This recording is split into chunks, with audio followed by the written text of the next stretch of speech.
on justice. Crying babies. Actually, I was only kidding. You can get the baby out of here. And lying ladies.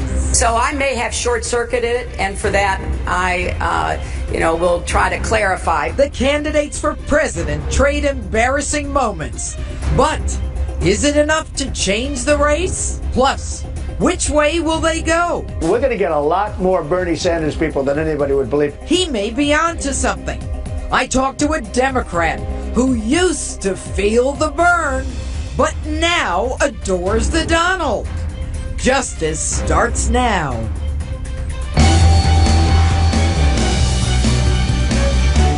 Hello and welcome to Justice. I'm Judge Jeanine Pirro. Thanks for being with us tonight. You know, Hillary Clinton has just dug a hole for herself that now requires an indictment. Her response this past Sunday to Chris Wallace in an interview when he says that FBI Director Comey said none of the things Hillary told the American people were true says it all. Take a listen. After a long investigation, FBI Director James Comey said none of those things that you told the American public were true. Chris, that's not what I heard Director Comey say, and I thank you for giving me the opportunity to, in my view, clarify. Director Comey said that my answers were truthful and what I've said is consistent with what I have told the American people. So the Target says the FBI director has characterized her answers to the FBI as truthful. Seriously, Hillary? That's not what the director says. But let's hear it from the director himself.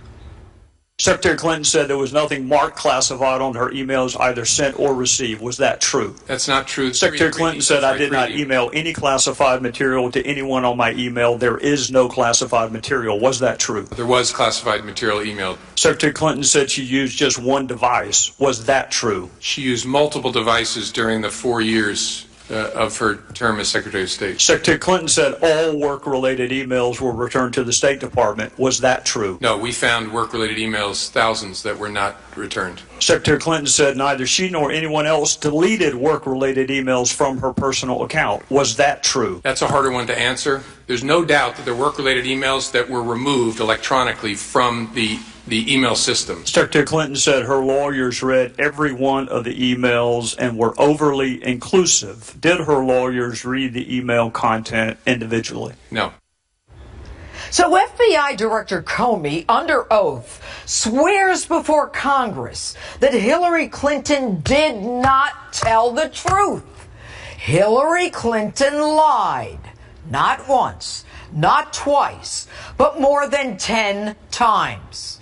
So when the Washington Post, known for its liberal leanings, gives Hillary Clinton 4 Pinocchios and PolitiFact rates it a pants-on-fire statement and factcheck.org gives it a false rating, you would think the woman would understand and recognize the error of her ways. You would think that the presidency demands a certain amount of integrity and honesty.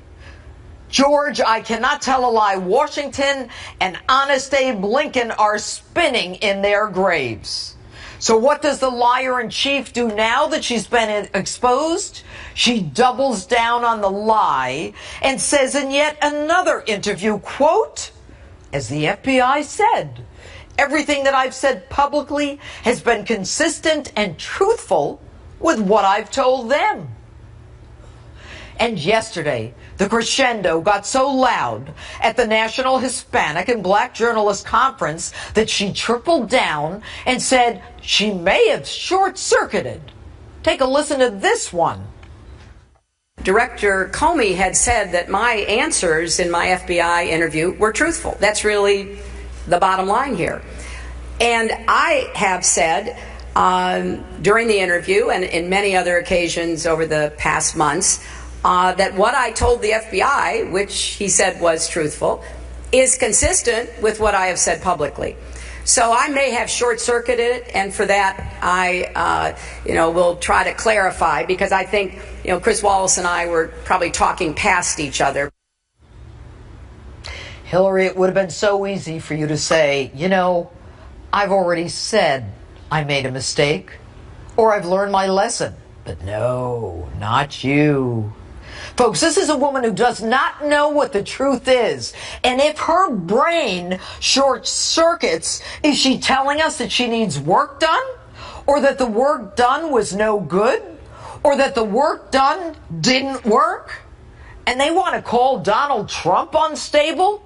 At least the man says what he thinks and what he believes. You may not like it, but at least he's honest. Give me honest any day of the week. And this is far more serious. And I'll tell you why. Jim Comey swore that Hillary Clinton sent classified emails. Accordingly, she lied to us. He knew that she sent classified emails. So if the FBI knew that she sent classified emails, did they ask her whether she did? If they did, irrespective of her answer, they would have had to take her out in cuffs. If she said no, that would have been lying to the FBI. And if she said yes, that's admitting that she violated federal criminal statutes. If the FBI already knew she had sent classified information on her private server, and they did not ask her if she did, that means that they intentionally did not want to charge Hillary Clinton. Now, folks, Jim Comey was the man in charge who made the decision to prosecute Martha Stewart for lying to the FBI on a case that had nothing to do with national security. Hillary Clinton's case had everything to do with national security, and worse, everything to do with the future of this nation. And when Hillary Clinton says, "What I told the FBI, which he, Comey, said was truthful, is consistent with what I have said publicly," she is telling us that she repeated the lie that she told us about not sending classified emails when she spoke to the FBI. That means that she lied to the FBI. She is clearly stating that what she told the FBI is what she told us. She lied to us, as per Comey, and now she's telling us she told the FBI the same lie. Jim Comey's hands are now tied. He cannot do the dance anymore about how there was no intent, or that he's not sure what negligence means, or that it was only recklessness or carelessness, or that the statute isn't clear, or that no reasonable prosecutor would go forward.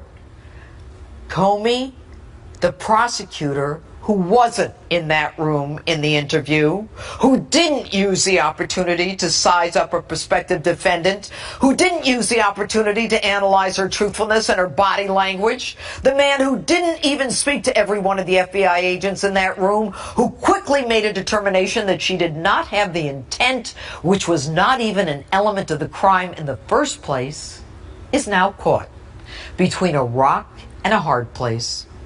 Jim Comey, for all his truth-saying, has an obligation to his oath and the Constitution. He has an obligation to recognize what this woman has said, not once, not twice, but at least 10 times, and what he has said under oath. Jim, you're running with dogs, and you know better than I that when you lie with dogs, expect to get fleas. And that's my open. Tell me what you think on my Facebook page or Twitter. Hashtag Judge Jeanine. And with me now, Donald Trump supporter and former Republican presidential candidate, Dr. Ben Carson. All right, Dr. Carson, to be fair here, it's not just the lady who had a bad week. Donald, my friend, as you know, had a bad few days and wasn't ready to endorse Paul Ryan as part of the reason he had some bad days. What changed his mind? Well, you know, he is a man who does think, and he is observant, and he recognized that he was creating a firestorm where one did not need to be created. So, you know, he went back and did the right thing, and that's key. He also, I think, is rapidly coming to the understanding that there's only one way that the Democrats can win, and that is by making Donald Trump the issue. There's also only one way the Republicans can lose. That is by making Donald Trump the issue. I think it is actually coming to him. He's starting to understand it, and I think, and I'm hoping and I'm praying that we will see him pivot and really start talking about the issues, because there's no way that Hillary and the Democrats can defend the things that are going on. They talked and they say the economy is great, and we know that it isn't. But doctor, let me before you move on, let me ask you this: Donald, and you heard my open. You heard it. Did you hear my open, Doctor? I did. Okay. Yes, it was good. No, what I was saying was that at least Donald is honest. Donald says what he thinks, and that's what catapulted him beyond 16 other seasoned candidates. Now, that's a very good point. Okay, but is Donald now pivoting so that he says things other than what he thinks? No, I think pivoting away from personal issues and toward the issues that affect all Americans. That's what I'm talking about when I'm talking about pivoting. And the thing that is really so disappointing is that so many people in America accept the obvious lies of Hillary Clinton, and they say it's okay, everybody does it. What does that say about us as a society? What has happened to our sense of morals and values? Well, everything is defined down. Everybody expects it, Doctor. But what can Donald do? Can Donald stay? Look, you ran for office. I ran for office 5 times on a very different level. But how do you get Donald Trump to stay on message? Well, he is not dense by any stretch of the imagination. He's a smart guy. Of course he is. And he is observing the collateral damage that is being created by taking the bait. And I don't think people have to keep yelling at him. I think he actually is going to get this and recognize that it's up to him not to take the bait. It's something that I learned when I was running. In the beginning, I just thought, just be truthful and everything will be okay. Well, that's not necessarily the case. You have to know how to phrase things in a way that you don't give them additional red meat to play with. All right, 10 points down right now. And we know and I know what you're going to say, it's the economy, it's terrorism, it's security, it's making sure that he stays on issue, and he's strong on those points. And it's only August. What has he got to do to turn it around? Because there aren't that many weeks left. We've got 9 weeks. Well, exactly. First of all, again, I can't emphasize strongly enough, he needs to talk about the things that are concerning to the American people first and foremost. He also cannot give Hillary a pass. This dishonesty thing, this is huge. I think she's got to be indicted, Doctor. You heard what I said in my open. If he says that she wasn't truthful, and she says that I told the FBI what I told the American public, that means she lied to the FBI. She's got to be indicted. Well, I've been saying that all along. You're the first person other than myself I've heard say that. But yeah, it was consistent. It was a consistent lie. Right. And, it's not acceptable just because it's consistent. A lie is a lie. And it's horrible. And it leads to multiple other things. And how can we ever expect our children to have any values when we take something that is so obvious and we give it a pass? All right. Dr. Ben Carson, I'm going to give you an honorary law degree. Thanks so much for being with us tonight. Thank you, All right, and joining me now, a member of the House Foreign Relations Committee, Republican Congressman Lee Zeldin. All right, good evening, Congressman.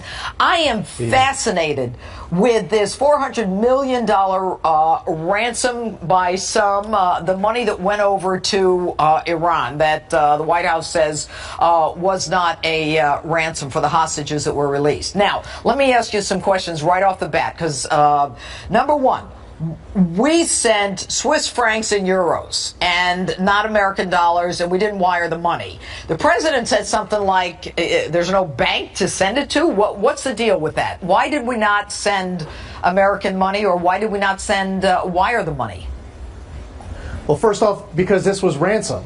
The president wants all of us, the administration wants us to believe that this was just a coincidence, that $400 million in cash would be arriving via airlift to Iran at the same exact time as 4 American hostages being released.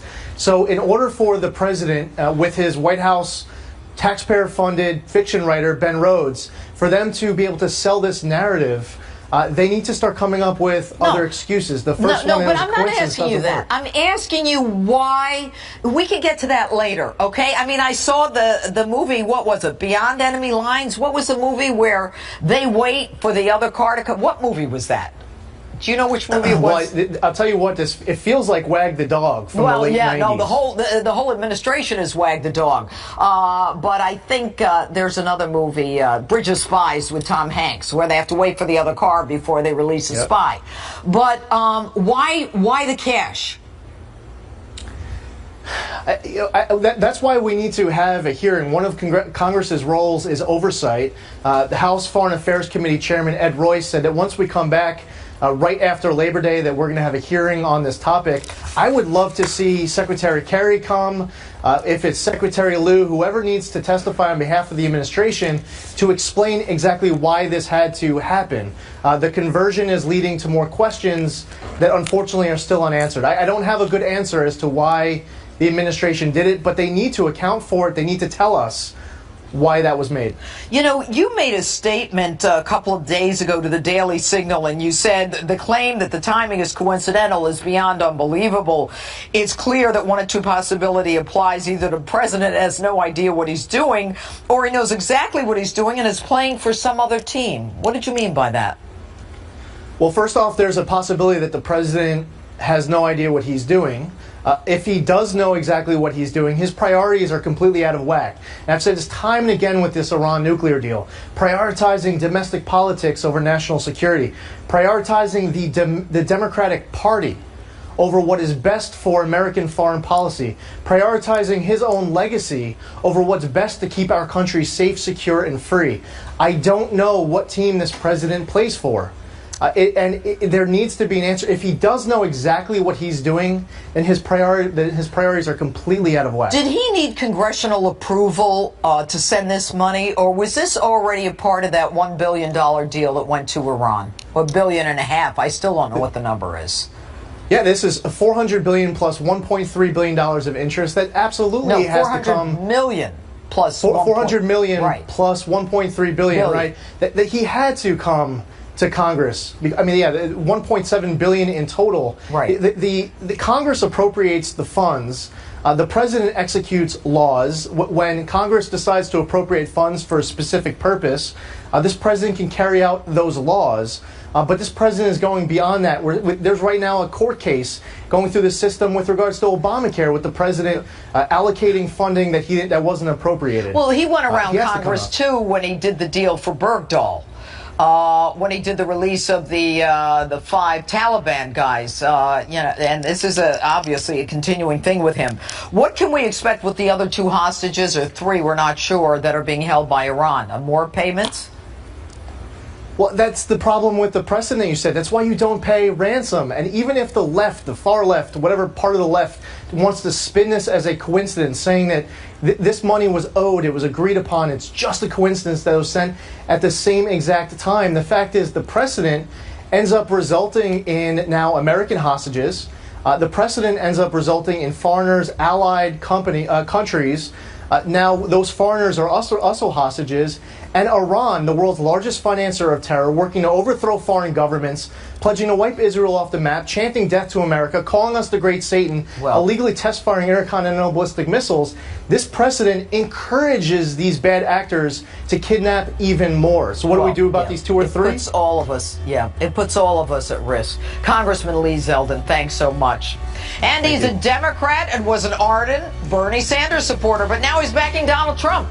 You'll meet him here later. And next, the path to victory. I analyze the Electoral College and what critical states can swing the election with pollster Lee Carter. Justice rolls on in a moment. Don't go away.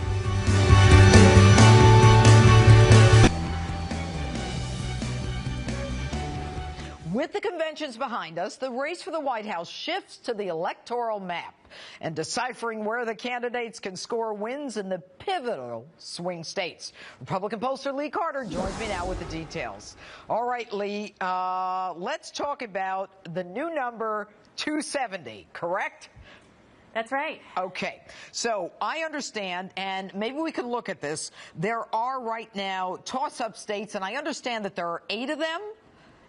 Yeah, I think that we've got to look at Pennsylvania, Ohio, Florida specifically, New Hampshire, Nevada, and these states are going to be absolutely critical. Minnesota as well. I think that right now, looking at the most recent polls, though, we've got some issues, or at least Donald Trump has some issues. In the last 2 weeks, he has really lost ground here. It was neck and neck. He had a really good promise in a lot of these states, and now it's not looking good. Okay, so let's then back up.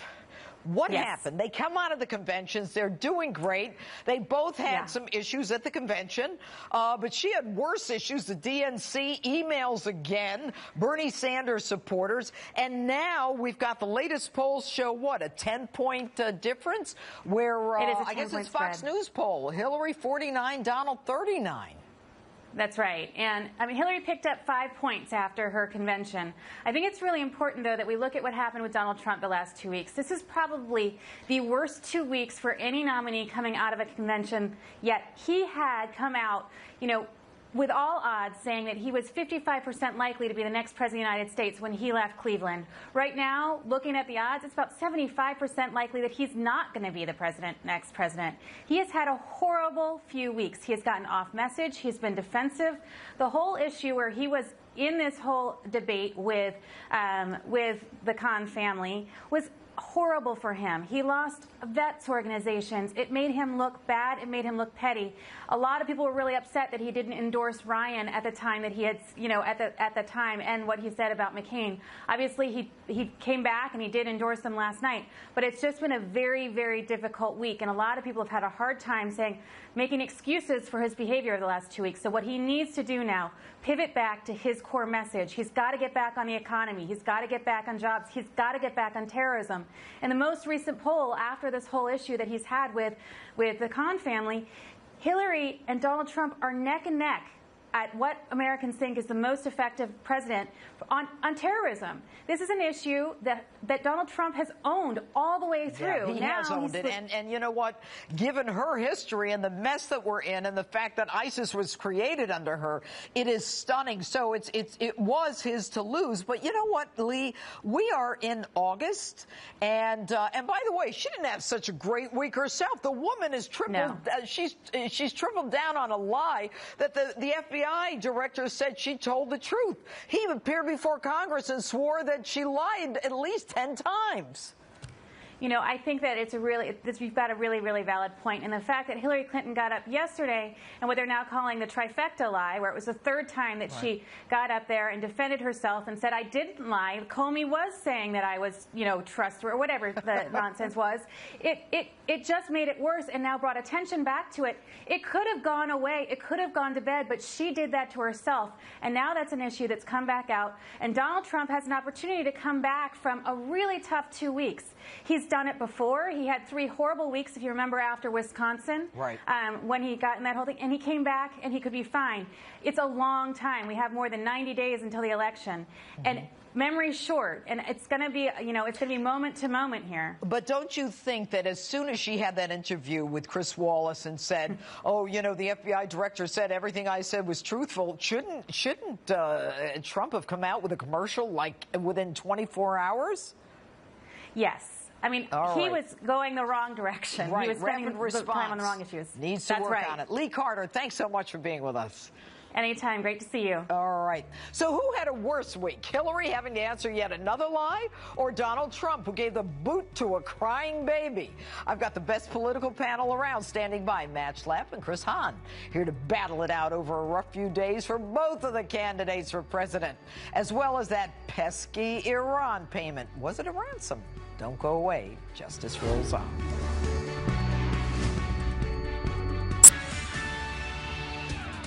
Live from America's News headquarters, I'm Lauren Green. Belgian police still have not identified a man who yelled in Arabic as he attacked two female police officers in the city of Charleroi earlier today. Belgium's prime minister says preliminary indications suggest the attack was a terrorist act. The attacker was shot and killed. Both police women were treated and are out of danger in a local hospital. More than 5,500 firefighters still battling a stubborn and still growing wildfire in California's Big Sur region. More than 55,000 acres have burned since it started 2 weeks ago. It is only 40% contained. President Obama is spending his 7th and final summer vacation as president at Martha's Vineyard. The president and family will be there for 17 days. On the president's schedule, golf, bike rides, and family outings. I'm Lauren Green. Now back to Justice with Judge Jeanine.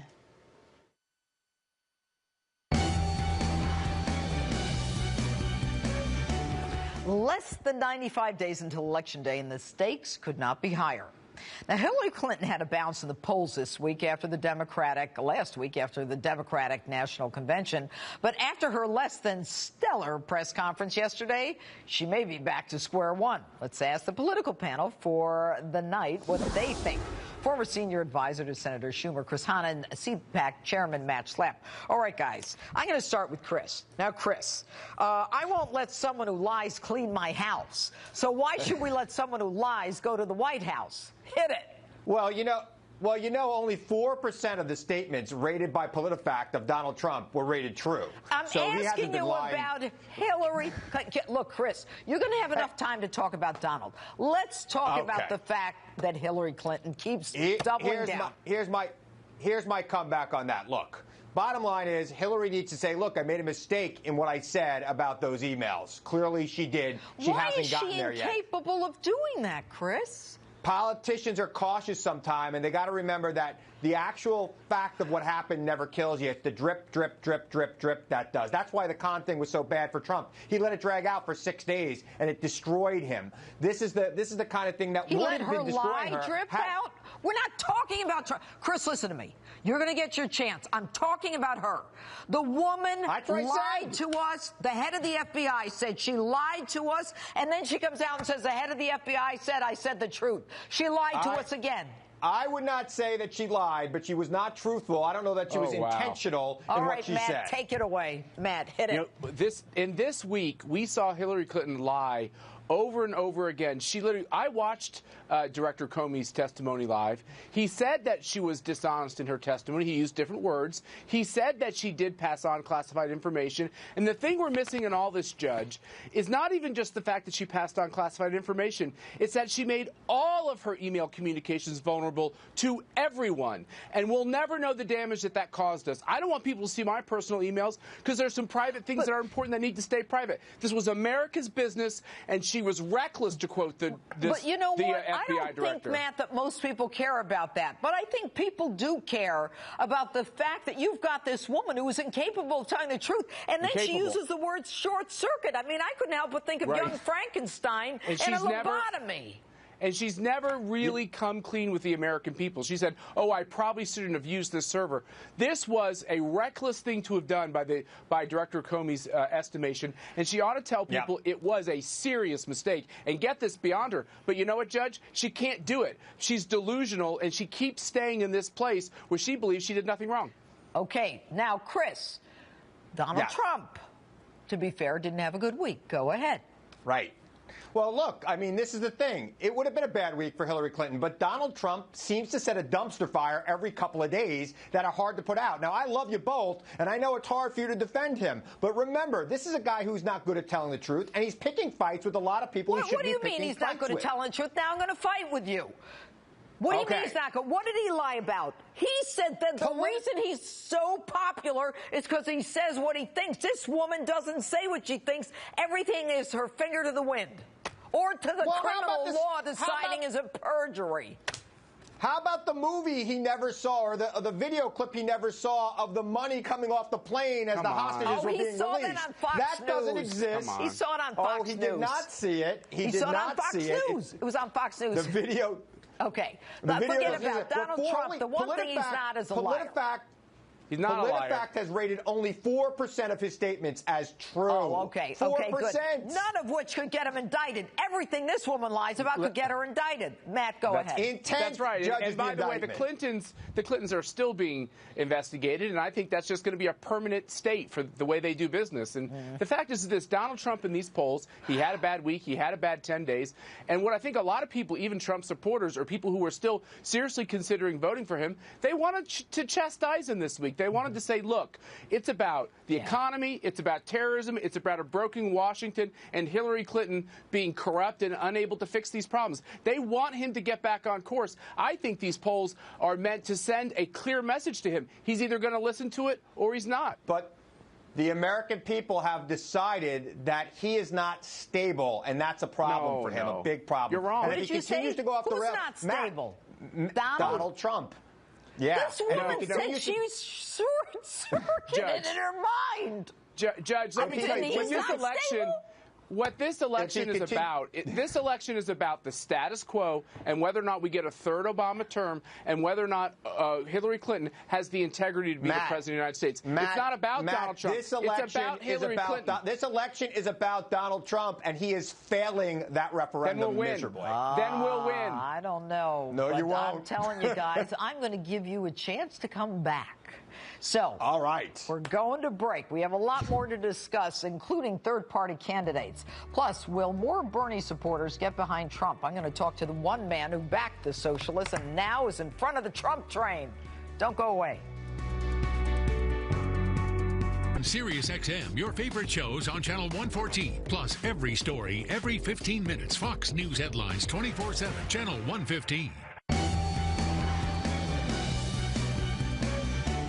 My political panel's back, Chris Hahn and Matt Schlapp. All right, guys, one thing I want to make clear is that there was a video of a plane that was not the video of the transfer of money. Chris, you were right about that. Now, good. He's smiling. He's very happy. I'm very happy, Chris. Thank you, Your Honor. Oh, we need to be fair and honorable here. All right, let's talk about third parties, guys. Now we've got all this attention on the third party. You've got Gary Johnson, that weed-smoking guy, and Bill Weld, former governor of Massachusetts. And then you've got this Jill Stein. Now, when the candidates were tighter, and, 10 points, we all know that's going to change. It's August, and if Trump stays on message and Hillary stops lying, things might get better. But I think things are going to get worse for Hillary once this thing starts to penetrate the electorate. But what impact does it have, one way or the other, the third party? Chris. If you're asking me... Chris. No. Yeah, if you're asking me, I think they take away equally from both of them. But I think right now they're at their high water mark, and I think their impact will dissipate throughout the election. Now, in a close swing state, it could make the difference. So it is something to watch. But it seems right now that even Gary Johnson kind of pulls a little bit more from Donald Trump than Hillary Clinton, but he does pull from Hillary Clinton, and Jill Stein pulls directly from Hillary. Okay. And Matt, your take? Yeah, well, you just got to look at the actual polls and the actual numbers. Jill Stein actually pulls from Hillary because she has a Bernie Sanders message, and those voters are having trouble still attaching themselves to Hillary. We're not talking about that enough. And actually, Gary Johnson's signature issue is dope, is drug legalization, and Donald Trump's pretty strong about the fact that he thinks drugs have a negative influence on society. So actually, if you look at all the polls, when all four candidates are there, Judge, Hillary Clinton always drops by more than a couple of points. Well, yeah, and my sense is with Jill as the woman thing, and Donald is very, Donald doesn't even drink. I mean, and he doesn't drink. That's not, it seems to me that the stronger they get, that there's going to be more concern for, there's going to be more movement toward the third party, and there's more attention for them, clearly. Let's talk about the ransom. Are you bothered at all by what happened, Chris, with that, the euros and the francs and the unmarked plane going over to Iran? Well, we don't have a banking relationship with Iran, so we had to give them cash from other countries to make that deal. So we were in a situation where they had bought weapons from us in the 1970s. The International Court at The Hague was working through this, and it was going to happen. And now, look, Judge, I will be clear. I think that when there's a deal being made on a variety of subjects, everything could be put on the table, and perhaps that was too. But I don't know for sure that it was. And look, it looks fishy. If it was ransom, I have a problem with it. it, but I do think it was part of a bigger deal to settle that case along with a lot of other grievances with Iran, and that's what happens in negotiations. But go ahead, Matt. What was your take on that? It's just, look, it's criminal. It's so sad. It is destructive of everything we stand for as a society when we tell these folks that if you take one of our people hostages, that you won't be able to blackmail us and ransom us. And Obama just makes us look weaker. Look, I root for the president in these circumstances, but he makes us look weaker. The next time Americans are taken hostage, what are we going to say to that? The fact is this was criminal. Someone knows Ollie North and all those people who were dragged through the mud for what happened during the Reagan administration. And let me finish. All they did was send arms for hostages. Let me finish. An apology. And the fact is this, which is, in these situations, the president has nothing but his integrity, and he's lost it on this because he's lying about what this actually was. You know what bothers me here, guys? You know, on the one hand, the optics are bad. Clearly, the optics are bad. Chris, you're right about the fact that this was something that came out of The Hague, that there was that $400 million, for the arms and all that. But what bothers me is that, if this really was a ransom, and I truly believe that it was, and you can't convince me otherwise, but the White House, the same White House that bartered for those Taliban guys in Gitmo for that deserter dirtbag Bo Bergdahl, and went around Congress when they shouldn't have. This same White House had threatened the families of those guys who had their heads cut off that they could not negotiate for their loved ones or they'd be prosecuted. And that's what really bothers me. It's not just that they're making all Americans vulnerable, but that they also threatened those families who were trying to negotiate for a return of their loved ones. The double standard does not work. But Judge, there was a broad, multi-party international deal to stop Iran from getting a nuclear bomb. A lot of things were thrown into that deal, not just American things, but things from around the world, and including this piece in The Hague. And there was screaming and yelling by Matt and others when this was going on about the hostages. Looks like one of the reasons Trump's going to win. All right, guys, gotta go. Match lab, Chris. You gotta get that in. Thanks so much. And next, he's a Democratic strategist, but he says Donald Trump is the man for president. So why isn't he backing Hillary? I'll ask him next.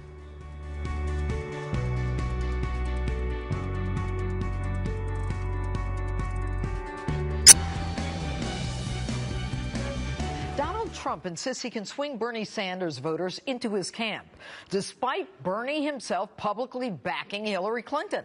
With me now is a Democratic strategist, Harlan Hill, now a Donald Trump supporter. All right, Harlan, good to have you on Justice.